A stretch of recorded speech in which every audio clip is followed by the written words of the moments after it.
3 a day at 8/27/18. I wrote this for a play about pornography. It was one of the unused pieces, so I just polished it up and made it into a short essay. Whenever I hear a rape or child abuse statistic, I marvel that anyone can be so sure about something so unknowable. It's almost a cultural metaphor.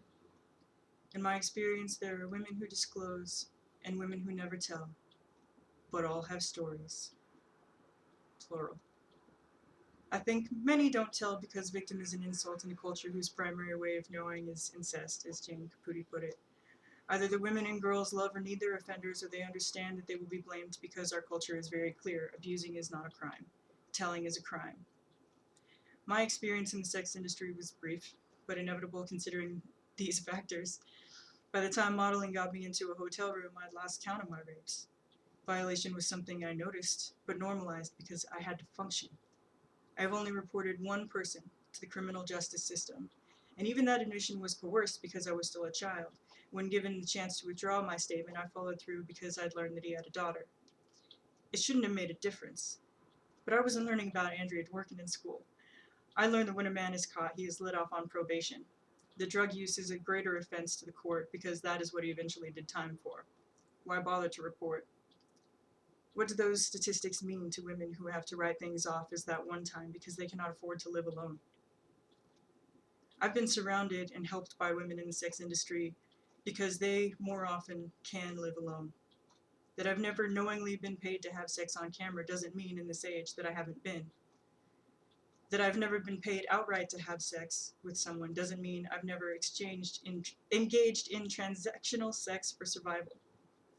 The jobs that my friends in the industry found for themselves, they were paid more for bringing others into. Thus, I developed a strong dislike for photographers of both sexes and lost friends. Often they did not pay at all, citing portfolio development, the prints of which never materialized either. I will not discuss what happened in the hotel room, any more than to say that my once friend said casually afterward that she could see when in the shot I broke, and how it was the same for her the first time. The first time I found a porn site on a partner's computer, it was filled with videos of girls who didn't know their rapes were being filmed, and children too young to protest the cameras. I wondered if I was in there too.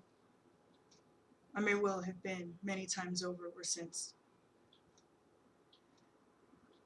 Do those calculating rape statistics have access through the dark web, looking glass, into the other world of women and children?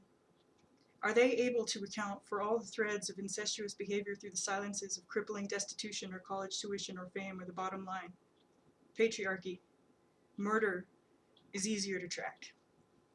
In this country, if you filter out all murders except those committed by a boyfriend or husband, current or former, 3 women are murdered every day. How many times were each of them one of the 1 in 4? Unbelievable. This has gotta be kidding me. What if 10/7/15? Oh, who was it? It was Rupert Sheldrake, I want to say. I was listening to him. I got all excited about it. What if changes in the speed of light are illustrative of bending principles being filtered down from points of concentration beyond our measure or recognition? Not an absence of rules, but a ruling distillate of essence, like matter distorting time with gravity, or the tectonic shifts that stretch and swell around the unseen center of things.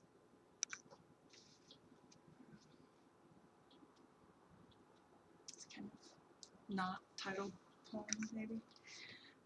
Brahmin.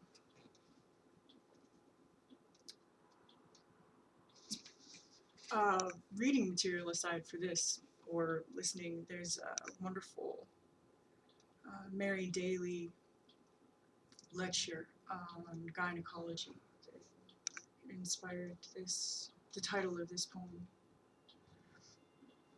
Brahmin. What could I say to who would not listen? Who will roll their bodies back into predetermination and see through a pinhole, the already slivered angles of sky. We are divided into north and south, polarized away from a unified field that cradles all cells back into entangled atoms, all related. Communication takes time, but understanding is instant. A constant emerging shift in operating principles. What can I say? What I can say will not unmake the atrocities we grow out of. Leach them from the dense earth who remembers and keeps the ancestral secrets. I do not have to believe in karma to understand what is meant. Instead, I hear about a glamour of reincarnation because we do not want to believe in the cruelty. That we are hurt for no reason. And I am sure we are not. Any more than we are singular others traveling through contrary vessels to one-up one another. We are fed such lies to hide the cruelty that makes us believe in the morality and justice of our servitude. It is not for no reason. There is not reason enough. There is nothing good enough to justify the force or reinforcement. All born as slaves, there is rare comparison so stark as to reveal the trap in structure, in scripture, but nothing will speak away the cells who remember, who matter, and reconfigure, and endlessly relate back together. I have been hurt beyond repair. That I can heal past death won't erase the knowledge of the murder, and that is the reason. To cripple and disfigure. Survival doesn't save or spare me. It makes me more scary. It keeps me. None of the things that have been done or you can do will make me, any more than my touch can take credit for your story. I have been asked to write analysis because people don't read poetry. But I am a poet, and I have said what I needed to say already. I believe I have said it well, and so I've been buried alive, to be exhumed by the idly curious at such time as it will no longer apply. My greatness now is only valued when I am servile, broken by a humility too strong to see me through. How could my words matter to a male generation of visual who cannot see, and will not think, and do not relate?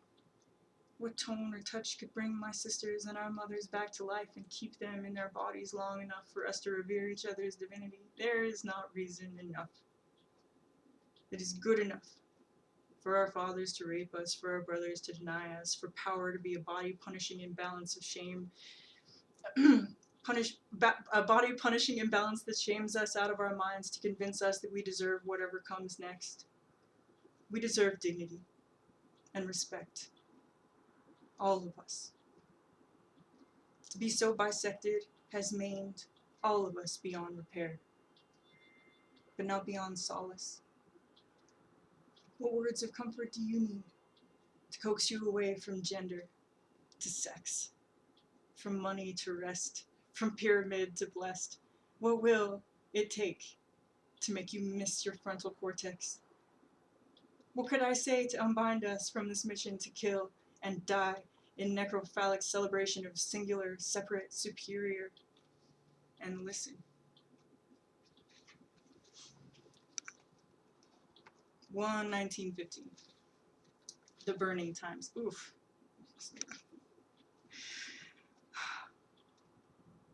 With every bullshit thing a man says about women, with every unwelcome touch, misplaced interest, performance mistaken for integrity, casual condescension, unconscious dismissal, entitled bombasticism, rape-happy comedian, topical critique of my appearance, patronizing advice to better objectify myself, tut-tut about how hardcore feminist I am, privileged exploitation, reassurance that it's not degrading, with every pop-up screen of anime girls sweaty and crying, every harm that gets someone off, every sex worker in soldier's denial, recovering from the shell-shocking childhood that gifted them with their trade skills, with every lonely, isolated, successful suicide in the face of bleaker options.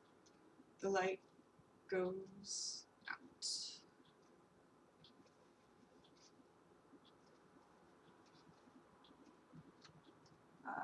Sometime in 2018, I can't be sure about this one. Scribbled it on a napkin or something. Skater. She reminds me of what I was like. Not because I was like her, but because of who I would have been to her, what I would have pushed for her to be to me, how tormented with inspiration and desire I once was, and how I might have fixated if we'd met in another way. Relieved of my old skin and my new wrinkles and paper fingers, I see the thread of what is constant when I admire her strong arms and sure gait. I remember my former fear for my former lover, who traveled by skateboard and did not miss that lingering state of striving uncertainty he always left me in. Constant though he was, how I loved him so much, the dread of loss gave him and fate a power, and me a dependency I could not sustain. I remember how the admiration of others in me caused such a strain between us, because he was not honest like I was, but saw clearly what I only waded through in confusion. I wish he would have told me, though I know I wouldn't have believed. She reminds me of how I used to love, not because she loves like me, but because of how I would have loved her, and been helpless in the power of her spine, her dark eyes, free of desire to resist what I feel, unable to tell the difference between a distant fleeting draw and the real thing, not caring. I remember swearing off love and meaning it, how I cut my hair and filed my teeth down, stopped going out and walking around. I remember being a predator and prey, how I gave it all up and stayed quiet for days and days, how the new people would never know, how I was once only as wild as now I am brave.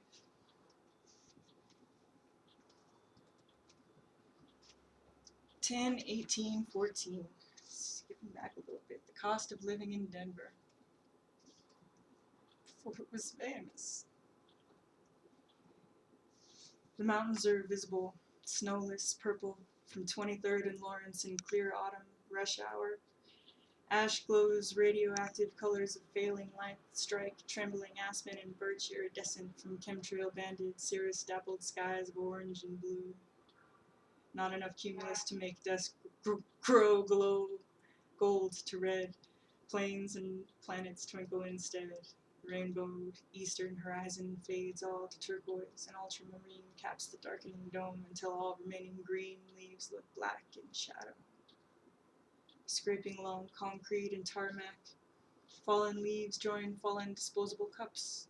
Rustling paper and plastic sound like rain. Scraping footsteps. Traffic thins enough for steering wheels to vibrate alarmingly under the nervous hands of highway negotiators who pray to their cars don't die. Stay with me. Below, in the brambles of residential streets, half-wild cats prowl between coyote paths. Scents of warming spaghetti sauce, steak, rise, and are wafted down medians where panhandlers are packing up for the day. Sides of industrial buildings where the runaways make camp across from restaurants, young enough to sing and cuddle themselves to sleep, feeling halfway safer than they did at their parents' house, unlike the old-timers, who all claim veteran exemption from pretending, who sleep with whole bottles in private affairs and deserted doorways behind dumpsters and under the trees in the park, all men, rare couples looking to get out before winter. Out on the town, are clusters of Brosephs all going for Chad and the occasional Stacy among them. So I just have to insert, I had no idea that this was a thing. This was before the incel phenomenon. This was so weird. At least if it existed, I didn't know about. Clusters of Brosephs all going for Chad and the occasional Stacy among them. Beautiful. Drunk. Hollering a taunting accusation of pussy down streets that never stop smelling of beer and piss. Steam already rising from manhandles and sidewalk drains. Headlights become paralyzing blinders down impatient nonsense streets full of vrooming. There is no parking. Music seems everywhere until it's not. And it's like a silent wall of pure danger weaving in and out of light. People and bikes are suddenly everywhere again. Entitled, well-dressed professionals driving up the rent and delirious crackheads roam the streets without looking, while hipsters in pretty clothes pedal 10 miles an hour in the middle of 30-mile lanes. Weary-eyed students trade shifts along Colfax, convecting out into the sprawl and back between work shifts, like the service between 12-hour days and children.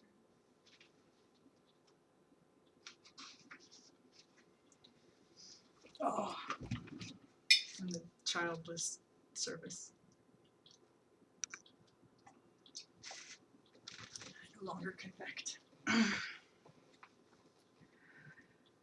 That's a wrap is a wrap that I'm not going to do. I'm not going to do this one.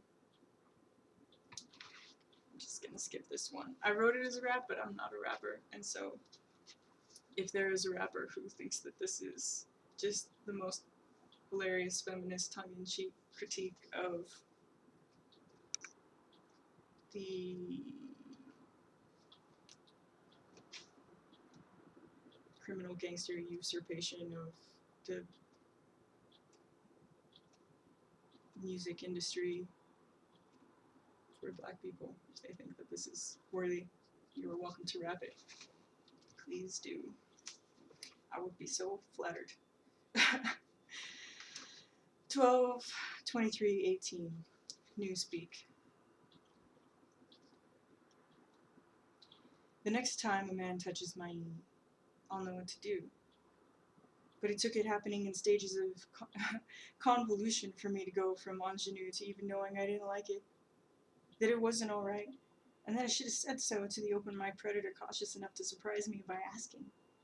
It took it happening in concert with casual derision from the nagging elder who shocked me out of speech that got me into the space mad enough to rant about it later. It took waiting until his entitled ass did it again before I said, for the first time in my life, please don't do that.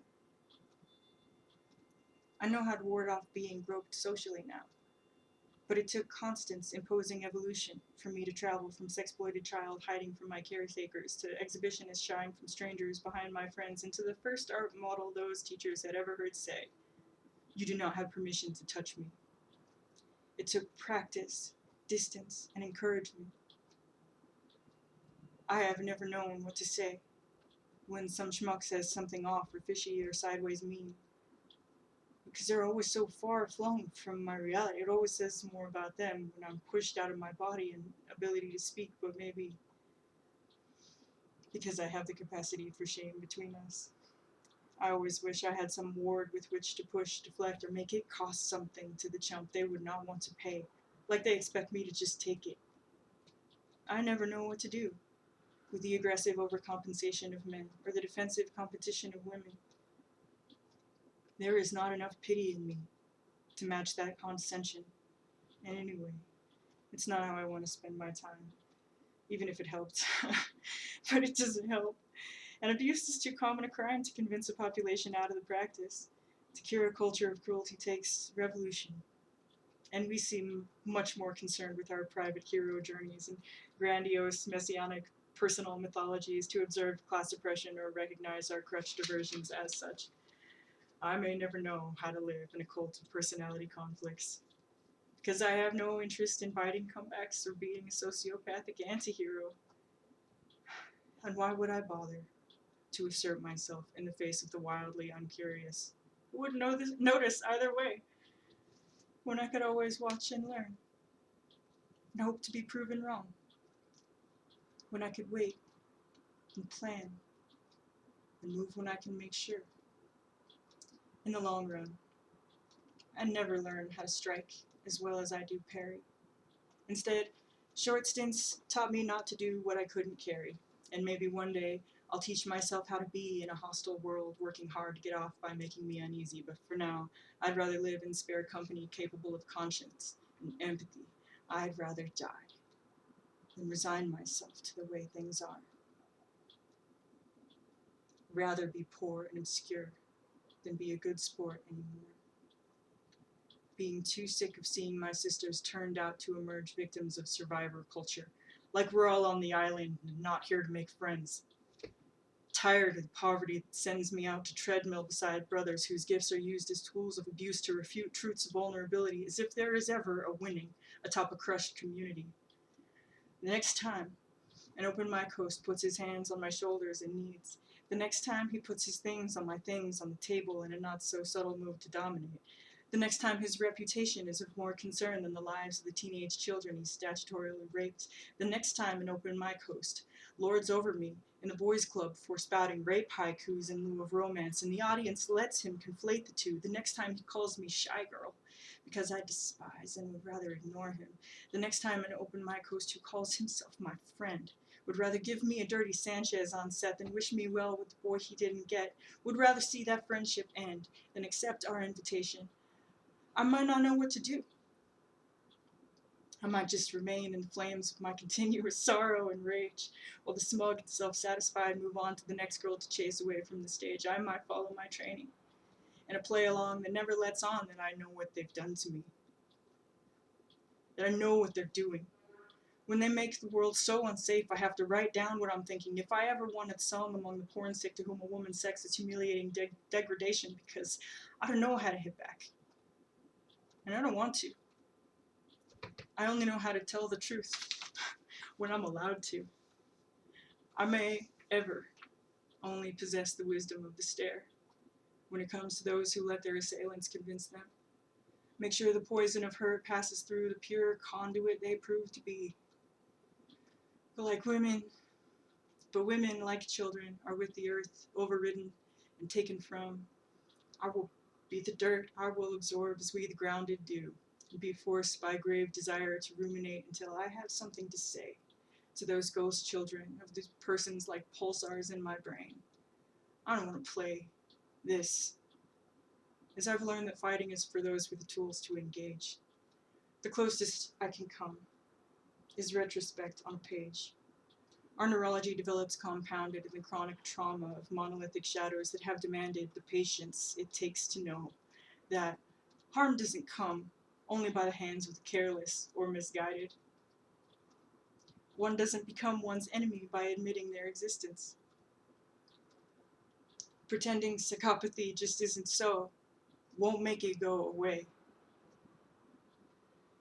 I'd rather kill my captors than use torture as conversion, even if it worked, because it doesn't work.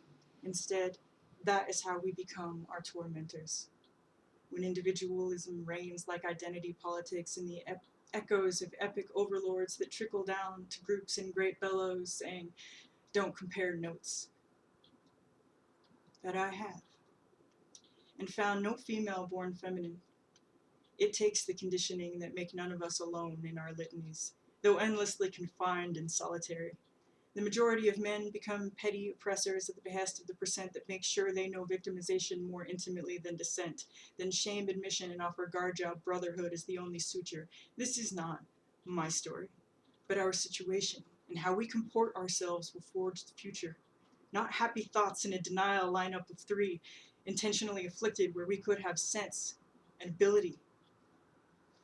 I dare you to tell a violated child the fearsome and the predator, that they must have chosen this before birth because you believe in justice, or that they should let it go, to inform a rape victim that there's always a choice, or that they just need to find their voice, to follow the author of The Secret off the cliff of saying that the water came in because the people on the shore sent out tsunami vibrations, to declare the genocide of indigenous Black Americans, the world's women, as an aspect of the perfection, to say systematic exploitation of the poor is a self-esteem issue, that the homeless are lazy, the women are crazy, the boys have always been nothing more than glands, and always will be. Dare you to continue to double-think the bars into place, but that will ever make you my enemy, as our fates are spun by one another's hands, not destined to be. How dare you pretend we commune, when you have no solidarity? I might move slow and speak socialized hard to the brink of audibility, but I am no coward. I dare you to face me.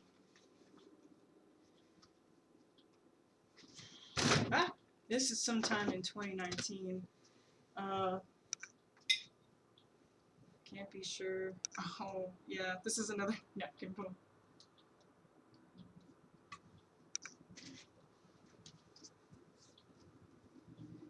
Things I wish. There is a sickness of imagination and a sickness of curiosity. Instead of projecting onto the unknown, we could have been asking. Now there is assumption between us, wherein I give the benefit of my doubt and receive chronic, relentless diminishment. You don't deserve to know me. Same as I ignored what you were really saying. You could not imagine my past, and I could not believe what I was seeing.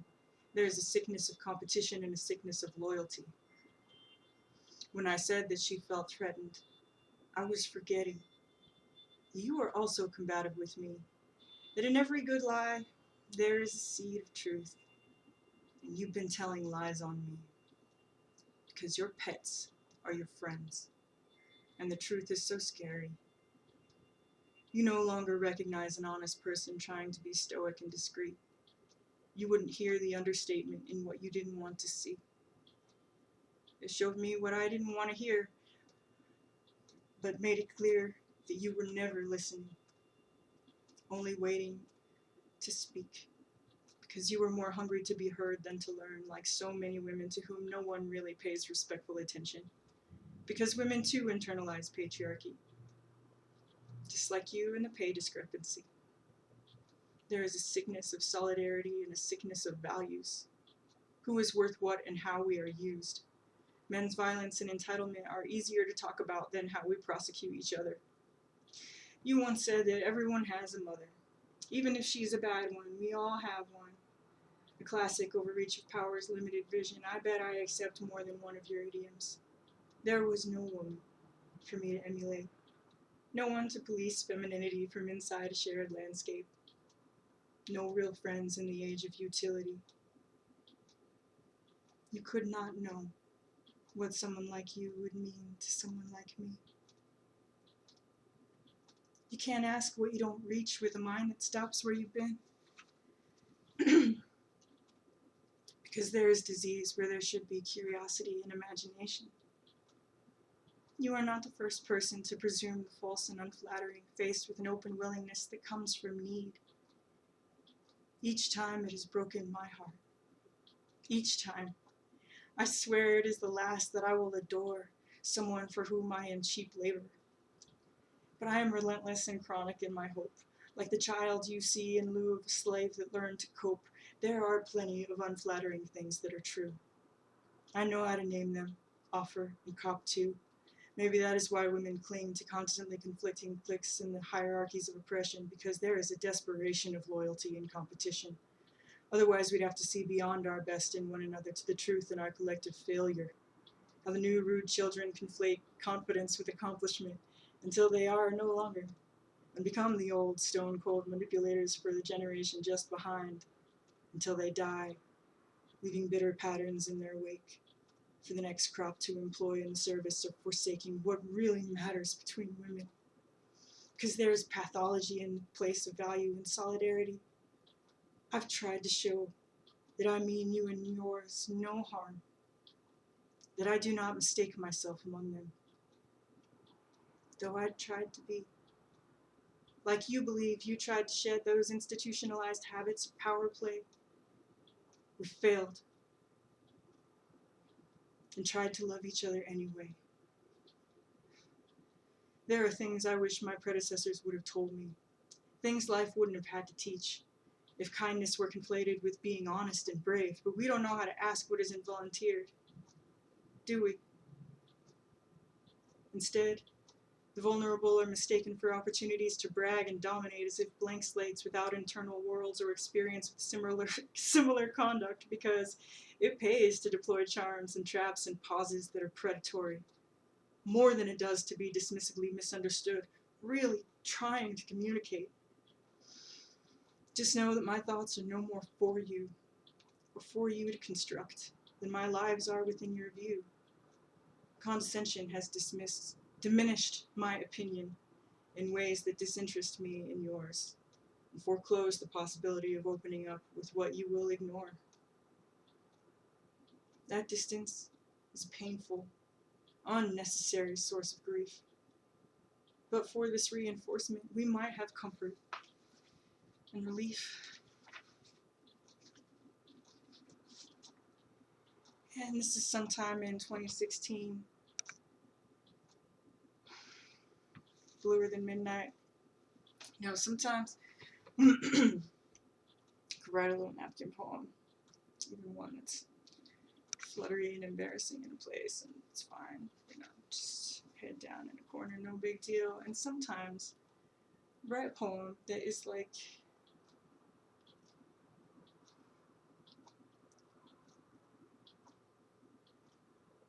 eviscerating myself.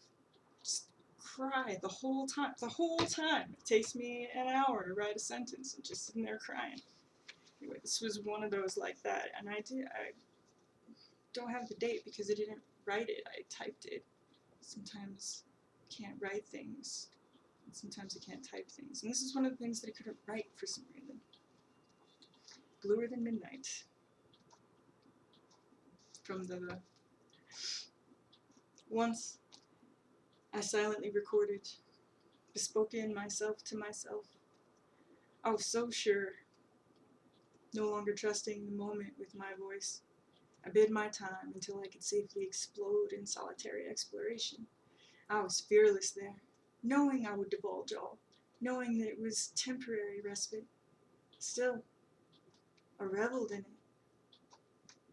Now, I rarely seek what I desire. Less do I write it down. One verse does not always lead to another verse. One poem does not necessarily lead to another poem. I do not trust anything.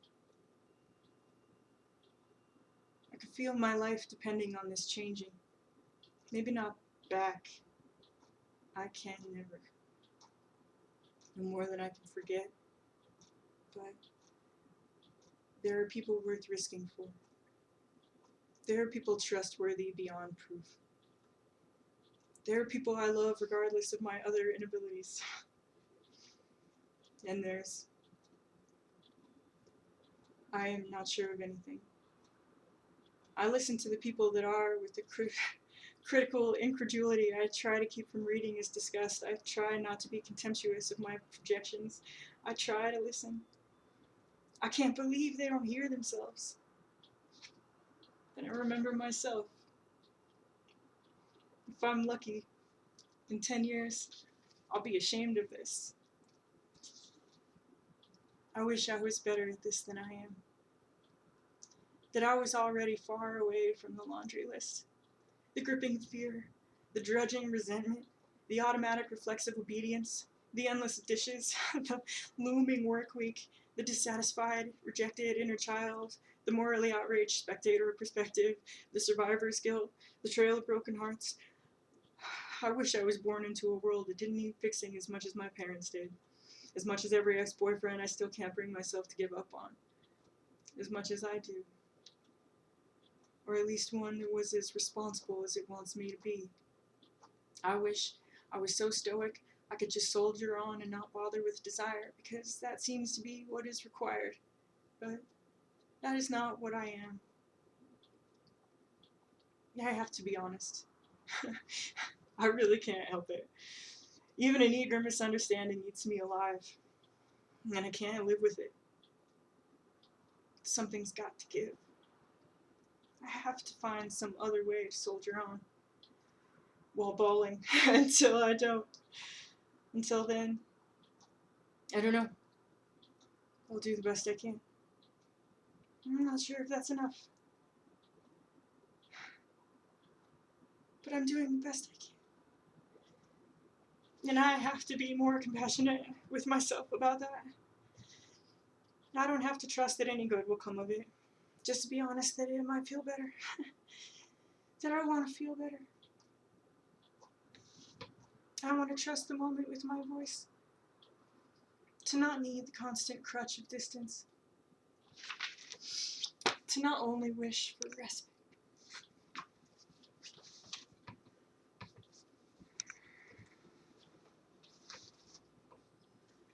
String of short little ditties. I used to kick it with this lady, an elder lady friend who, sometimes she would just flip open a dictionary and pick a word, or, use all the words on the page for alliteration, and So write a poem from this. She was a hilarious person. So we did that sometimes, and sometimes she would just pick things up arbitrarily. These I wrote around her. 6/24/14. Reuniting. From across dual lives between were and are, still, instant. A rare earth magnet, unmistakable. Mercury confluent, every understood between us through parting people. Acknowledgment. Bronod throws a young brain back into the skull's nest for maximum cool of distance and minimum risk of exposing a cracked voice. That's me. Periphereality. Flashing behind closed lids in dark, infinite, pixelated changeling shapes to sharpen, solid, and color crisp upon opening. Framed by lashes, rims, the fuzzy, out-of-focus nose, edges everywhere defined, pour into the TV junkie's mind.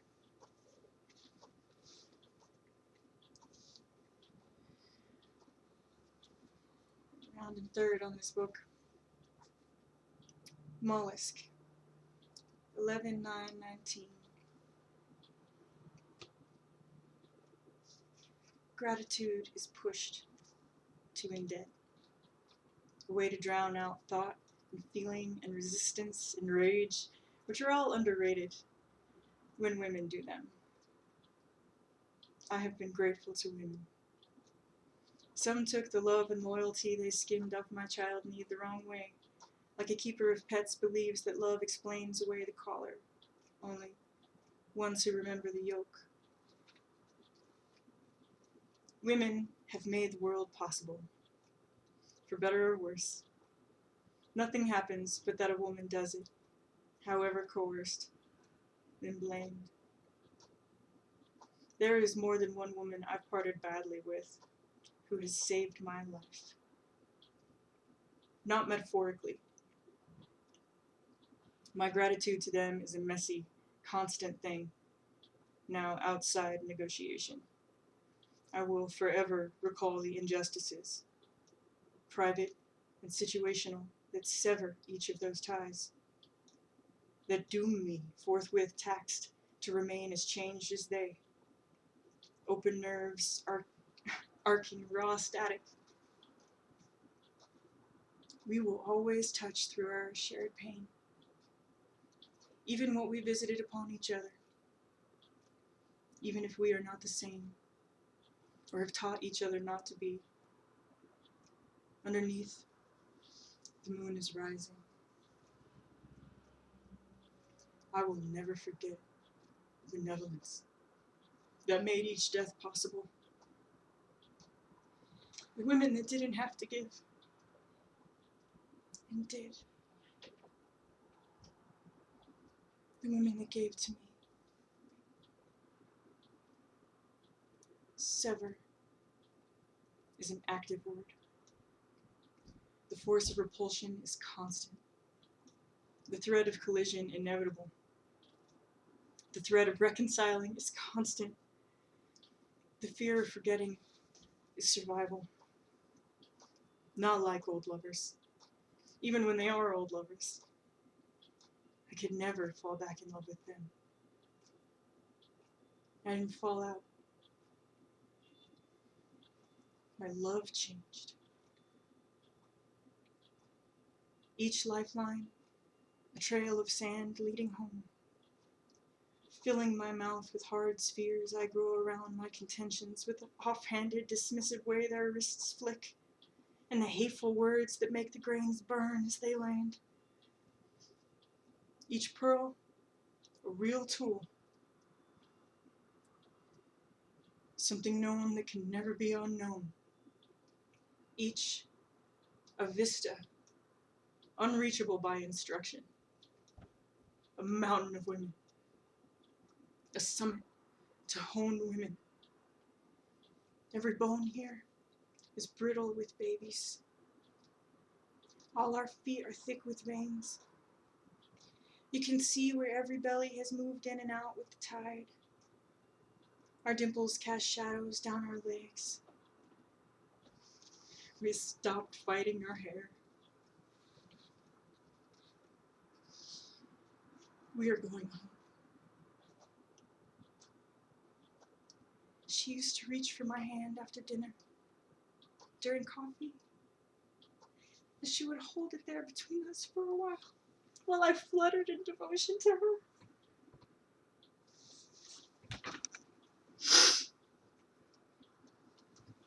We are going home.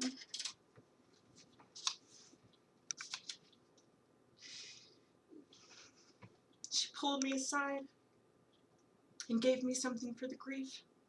Said, I spent my 20s crying over men. Would not let a complaint go untreated. No one. We are going home. She dragged that walker all the way to my wedding. We danced together for the first and last time. I did not know how she got home. I do not know where she is. We are going home. She took me in. Said, you deserve a chance. Help me leave him. Even after I went back. We are going home. She took me in. Had me walk a mile to a friend's club where she'd arranged for me to get in so she could keep him from finding me. We are going home. She took me in, made it possible to leave him, and then moved out, leaving me a place to stay. We are going home. She took me out, fed me, drugged me, drove me all around, dropped me off at his place.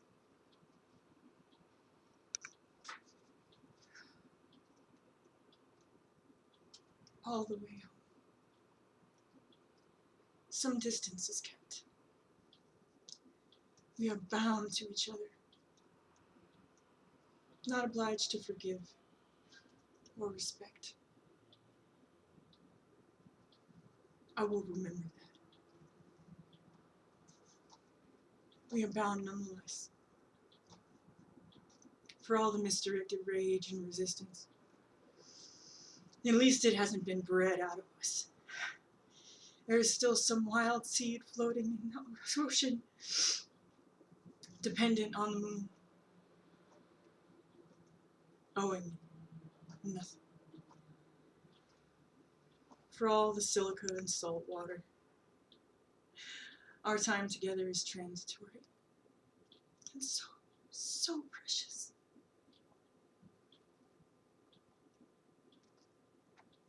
I regard you deeply. I will thank you forever.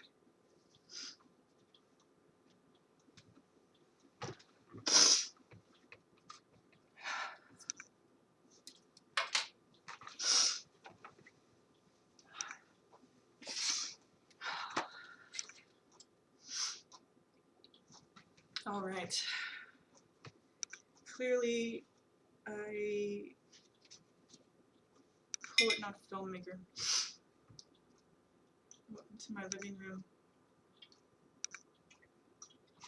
where some magic happens. Okay. 2014. Retrospect. But now I see my former selves in equal awe and shame, seeing profundity nullified by a self-conscious, wanton game. Oh, who has been there in 2014? Okay, last one. 8/4/19. Okay, this one starts off with a song that isn't mine. but I'm gonna try to sing it. It was written by Kit Muldoon, and it was performed in 2013. I can't be sure that it was written that same year, but it was around there that it was written.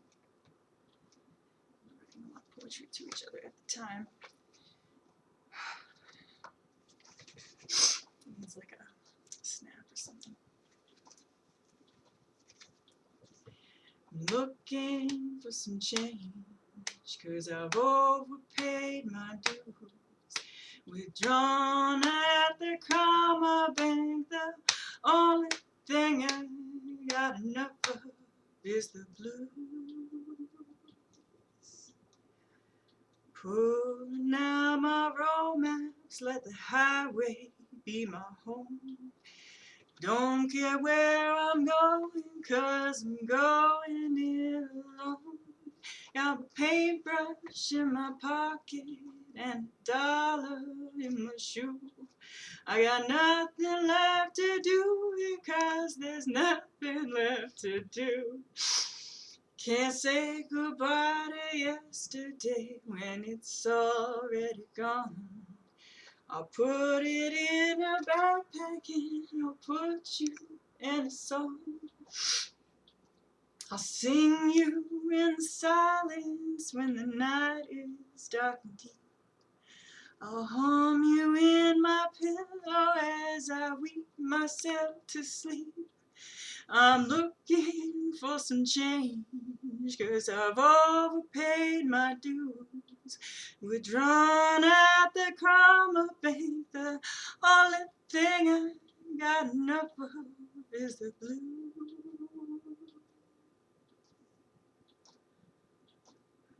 Walk away all by myself, 'cause it hurts to be alone. Like to hear a friendly voice, but you're not on the phone.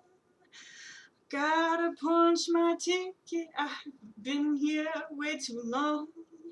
You might call it leaving, but I call it moving on. And I'm looking for some change, 'cause I've overpaid my dues. Withdrawn at the comma bank, the only thing I got enough of is the blues.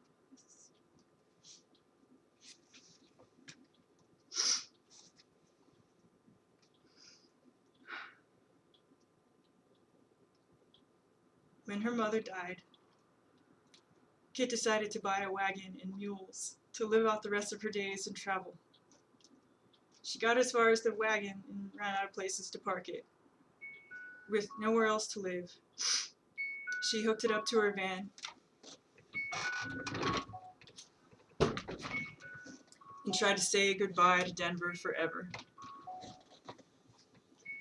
When she came back, she moved into an art collective and resumed laughing quietly to herself about all the creepy older men that were her friends, that she owed money, that did her favors.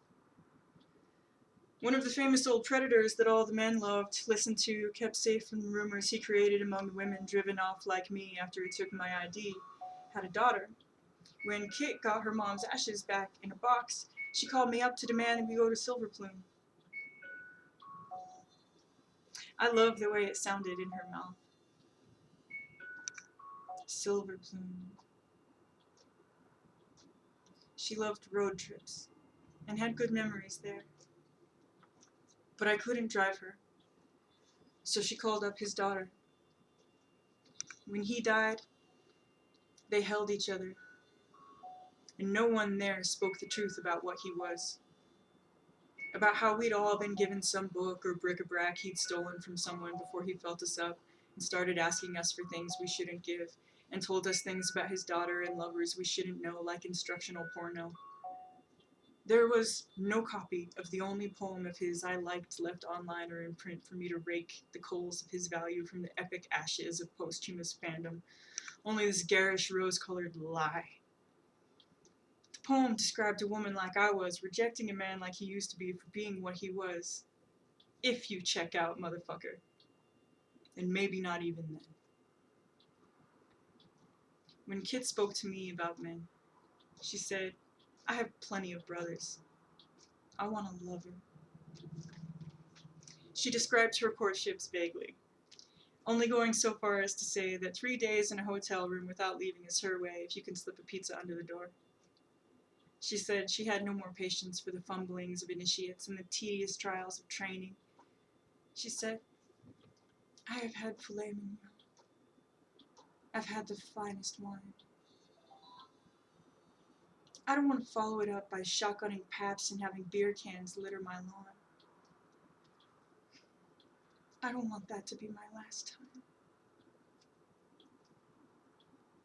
Wherever she went, she put on poetry readings called Synchrodestiny, where whoever was meant to be there came, and there ended up being a theme by the end of the night.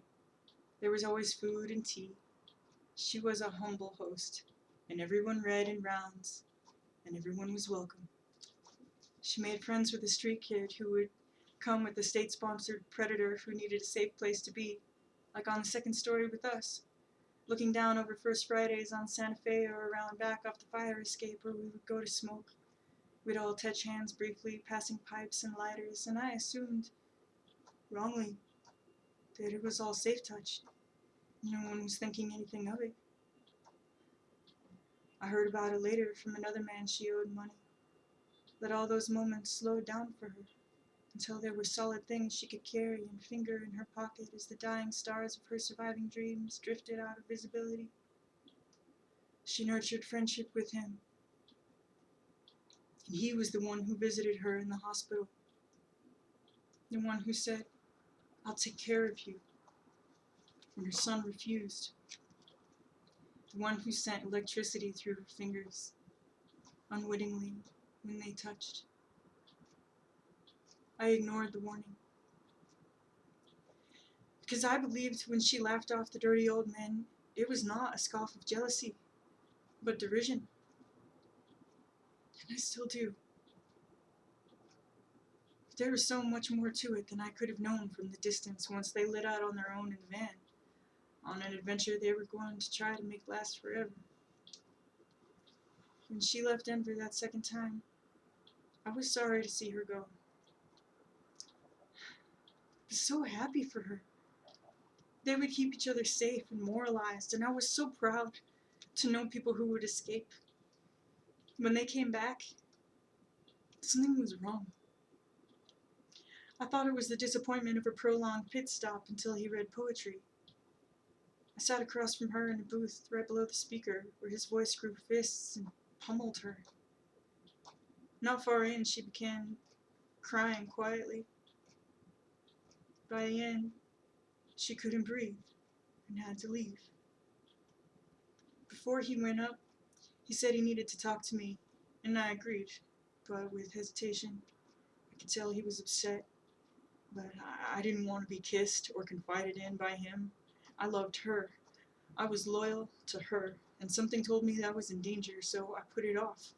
Up there, he made it clear to me that she had used her relative age, experience, and material wealth against him, like tools she didn't know were there.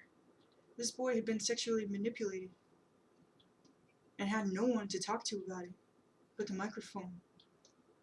She was beloved, and had renown. He was out there with her alone, with nowhere else to go but back with her to the angry streets of home, and she knew what she had done as soon as he said it.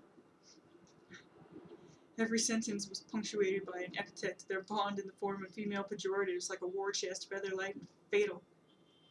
He knew the only things he had on her were patriarchy, physical strength, and the truth. The last one would have been enough. But ashamed of being victimized, he relied on the first two. He called her every name in the book, used her age against her like you can't do to men, and got some revenge in the pornographic depiction of his own abuse reframed as learning how to be choosy. If she had been a feminist, she might not have wanted him. She might have seen through the cruel tirade to the child she had wronged. She was a woman raised by wolves and tempered by beat pedophiles. This destroyed her. She was dead within a year, rambling over the phone in exhausting repeat loops between gigs until she couldn't work, couldn't use the phone, Last time she called me, I didn't pick up because I couldn't do 2 hours of bottomless. Toward the end, I kept trying to call her, but she never picked up and her mailbox was full. We never spoke or saw each other again. I never visited her in the hospital or gave her a place to stay or took her to Silver Plume. I quietly paid off her debts to the people we both loved. We never spoke about what she had done, and I haven't seen him since. She wrote enough to fill a dictionary, with substance enough to bury cultures in sand. As far as I know, it has all been waterlogged, shredded, deleted, and scattered to the winds. Before she died, she gave me one poem. A poem about dying her death. When she died, I was relieved. Happy for her. And disappointed in us. One of her moneylenders gave me some of her junk jewelry sometime later. Not sure what other scatterings of her life are aware, or what is left of her touch on this planet, but half a man, unpayable debts, and the fading, bittersweet memories of community that will turn over tomorrow, eager to forget and be known wide for fragments of themselves that are invented. She was real. She was here. She is gone. She did wrong. I love her.